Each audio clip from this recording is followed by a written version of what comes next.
Hi guys, my name is Isabella Choi, but I'm also known as Izzy. I am a rising senior in high school, and I am a part of the Bach Bergen County Visual Arts.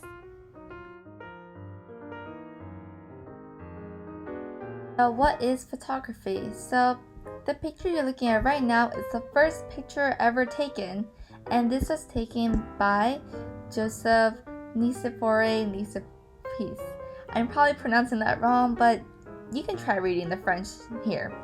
And basically, photography is capturing the essence of something in real life through a camera and making art out of it. So you can take pictures of anything and they can all be really great. There's so many iconic images, such as this one called Migrant Mother, the Oscars selfie, the Nessie Lake Monster picture, and Horse in Motion.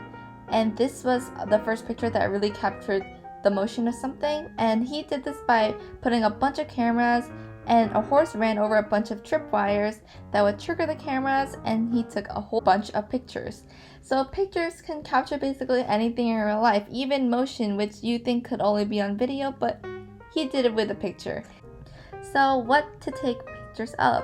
There's many things that you can take pictures of to make really creative stuff, just like nature, the outside of your town, food, pets, balloons, festival, parties, events. You can take pictures of anything. So first up, close up versus far away. So you can take pictures of landscapes or anything that you want, basically either close up or far away, and get really different effects and subject matters. So for example, with this blueberry plant that I have in my backyard, I took a picture of it really close up and then really far away. So this far away picture, you can just tell what it is. It's just a blueberry plant on a backyard. It kind of just looks like sort of boring. It's just a plant on a balcony, but if you take it close up, you can get a real idea of the blueberry. You can see the little baby green blueberries. It has a more high definition focus, and there's more of a subject to it because the main blue blueberry is kind of like the main focus of this picture. Close up and far away can have really different effects, but they're both really good. So even the close-up was a bit better in the case of the blueberry plant. If you take a faraway picture, such as taking a panorama on your phone, you can get a really great capture of a whole scene. Lighting. Lighting is very important in a picture because it's how the real life thing interacts with the sun and how it looks under the camera. So you can use this in many different ways. So the lighting, if the sun is behind an object, you get a darker exposure of it, and if it's directly on an object, it looks brighter and you can see more detail on it. If it's completely behind the object, you can even capture shadows and create silhouettes.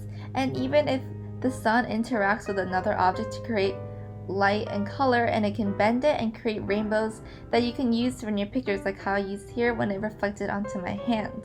Editing pictures. So sometimes you take a picture and it doesn't really turn out the way that you wanted it to look, or you wanted to emphasize something, but you can't really do that by just taking a picture and just wait for the right moment. So you can always edit a picture. So a really easy app for beginners is on any phone. You can download an app called Visco, and they have a bunch of different options that at first seems a little scary because there's so many different buttons and stuff like that, but it's actually pretty easy to use. So first, there is something called, first there's contrast. So contrast impacts how one thing can stand out from another. Like for example, black and white. The black really contrasts the white, and the white really contrasts the black on a black and white picture or something like that. So you can use that to create different sort of dynamics in your photo. And this also saturation. So saturation is basically how much color something has.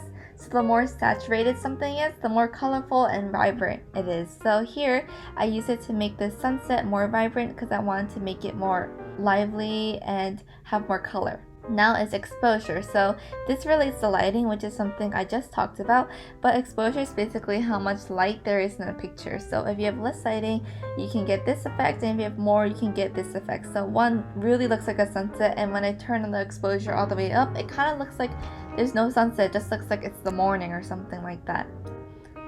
There's also an option for you to crop pictures. So say there's like something you don't really want in the picture or it sort of blocks something, you can just crop it out like how I did here with the rooftop of the house. There's this thing called vignette. So vignette, the more vignette you put on a picture, it creates a black fade on the border of the picture. So I did it here to emphasize on the darkness, the time of day, and I thought it just looked nicer with that stronger black fade in comparison to not having it. There's also an option called grain. So grain creates these little sort of dust looking flecks, like a sort of a sheet of dust on top of the picture, and that can make the picture look older and more retro and not like a modern picture, and can create different effects. There's a thing called white balance.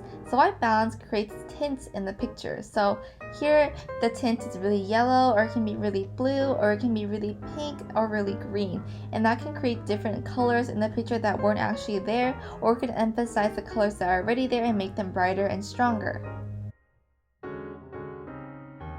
So with pictures, you really have to get creative. Like it's something to just take a picture of a cake and let it just be a cake, and that's also great, but you can also look in the details of the picture and really emphasize it, like what I did here by taking a really close-up of this cake. You can take pictures of anything. You should just really experiment and just see the beauty of everything in real life. So everything can be a really great picture if you can find a really cool way to look at it. And just take pictures of everything. The more you take pictures, the more you learn, and honestly, pictures are just a really great way to capture a moment really quickly and really easily. I hope you guys had a fun time watching this video. I hope you guys experiment a lot with photography because it's really great. And yeah.